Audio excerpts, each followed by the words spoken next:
नमस्कार। Verdict news के special कार्यक्रम सियासी किस्से में आज हम बात करेंगे पश्चिम उत्तर प्रदेश आलू पट्टी यादव लैंड की बड़ी सामाजिक और राजनीतिक शख्सियत अशोक यादव के बारे में।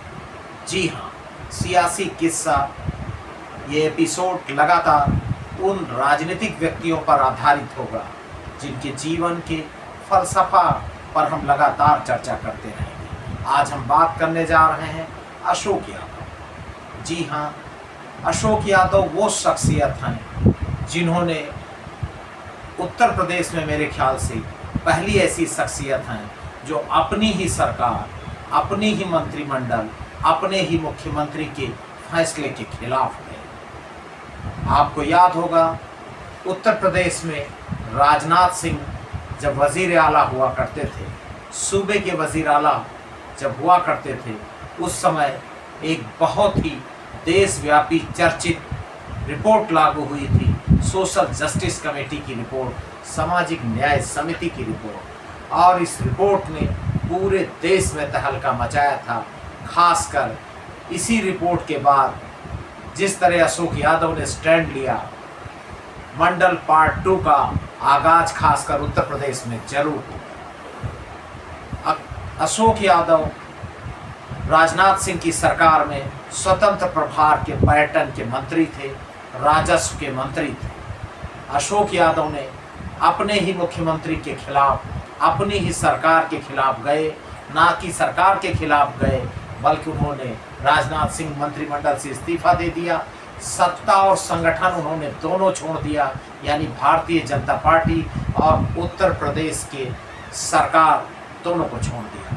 उन्होंने सुप्रीम कोर्ट की तरफ का रास्ता नापने की कोशिश किया, फैसला उनके पक्ष में गया।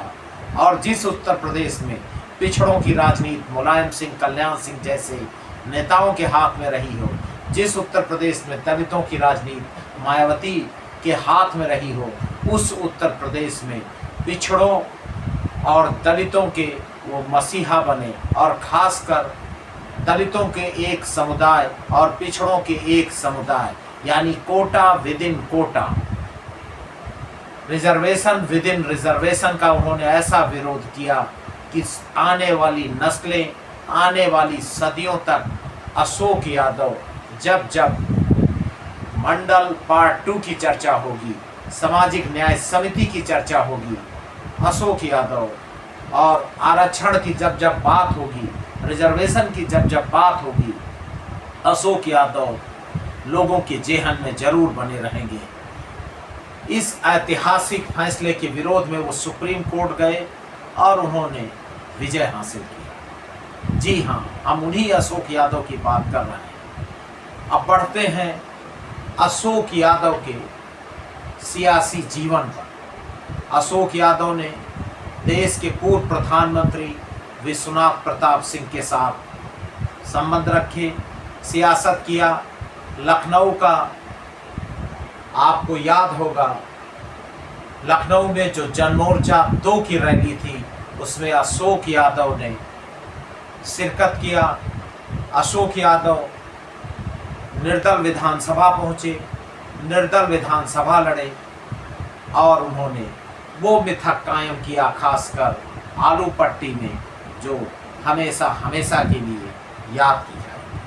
अशोक यादव इलाहाबाद विश्वविद्यालय के छात्र, राजनीति से निकले। इलाहाबाद विश्वविद्यालय से उन्होंने लॉ की पढ़ाई किया। अशोक यादव अखिल भारतीय युवा बेरोजगार फ्रंट जैसे संगठन को बनाया। कांग्रेस पार्टी की नज़र सबसे पहले अशोक यादव पर पड़ी। अशोक यादव को कांग्रेस पार्टी ने 1993 में, जब उत्तर प्रदेश में सपा बसपा गठबंधन था, मुलायम सिंह यादव जसवंत नगर की बजाय बगल की किसी मुफीद सीट की तलाश में थे, वो सिकोहाबाद चुनाव लड़ने गए। काबिले तारीफ और रोचक तथ्य ये भी है, समाजवादी पार्टी ने ये चुनाव जरूर जीत लिया, लेकिन मैनपुरी का 1998 का चुनाव लगभग 10,333 मतों से हारे थे अशोक यादव। मेरे ख्याल से मैनपुरी में इतनी नजदीकी लड़ाई भारतीय जनता पार्टी ने कभी नहीं लड़ी। ये 1998 का चुनाव था। अशोक यादव संभल भी लोकसभा चुनाव लड़े मुलायम सिंह यादव के खिलाफ, राम गोपाल यादव के खिलाफ संभल भी लोकसभा का चुनाव लड़े।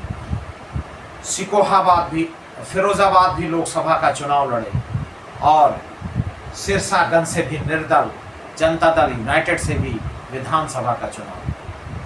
2 बार विधायक और 1 बार उत्तर प्रदेश सरकार में मंत्री रहे अशोक यादव।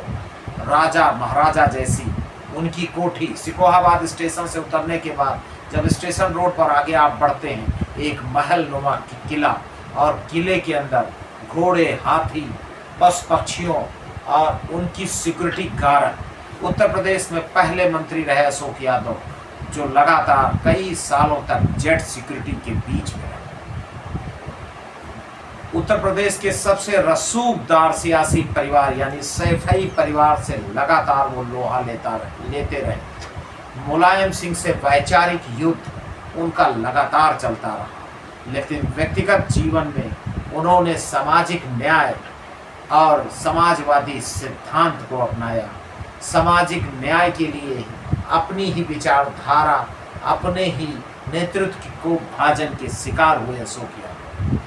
सियासी किस्से में फिर हम मिलेंगे किसी नई शख्सियत के साथ। तब तक देखते रहिए हमारा स्पेशल कार्यक्रम सियासी किस्सा।